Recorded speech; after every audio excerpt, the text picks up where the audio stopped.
Por lo menos 2 de quienes votarán la ponencia del Consejo Nacional Electoral conocen la jugadita de renunciar al Congreso para evitar causas penales de la Corte Suprema y con el resto harían, como en el Congreso, una mayoría antipetrista. Miguel Ángel. Mónica, pero en su siguiente reunión no necesariamente discutirán la ponencia porque antes tendrán que definir las recusaciones y cuando tengan que estudiarla ya estaría en juicio Prada, uno de los ponentes.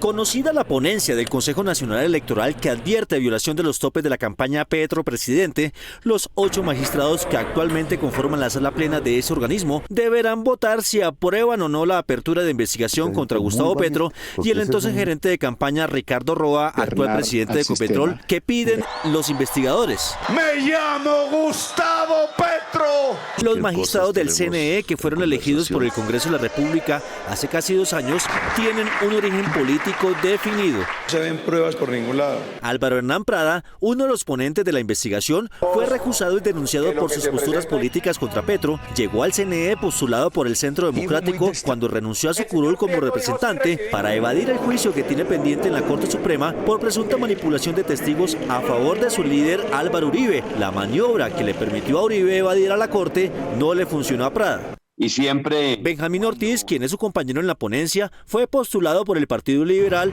y fue secretario general del ex registrador Alexander Vega. Mil gracias. Maritza Martínez, la actual presidenta del CNE, fue postulada por el partido de la U y fue senadora entre los años 2010 y 2022 y heredera política en los llanos orientales de su esposo Luis Carlos Torres, que también renunció a su investidura para evadir una investigación de la Corte por parapolítica en 2007 con un resultado idéntico al de Álvaro Uribe. Con nuestra estrategia... Alfonso Campo Martínez, postulado por el Partido Conservador para ser magistrado del CNE, fue, entre otros cargos políticos, director de la UNP durante el gobierno de Iván Duque.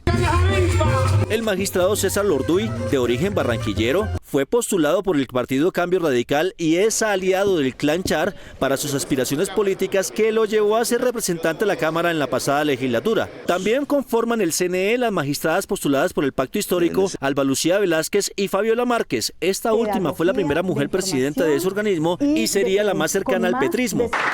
El magistrado Cristian Quirós, postulado por el Partido Verde, del que algunos miembros se declararon en oposición a Petro, completan la sala.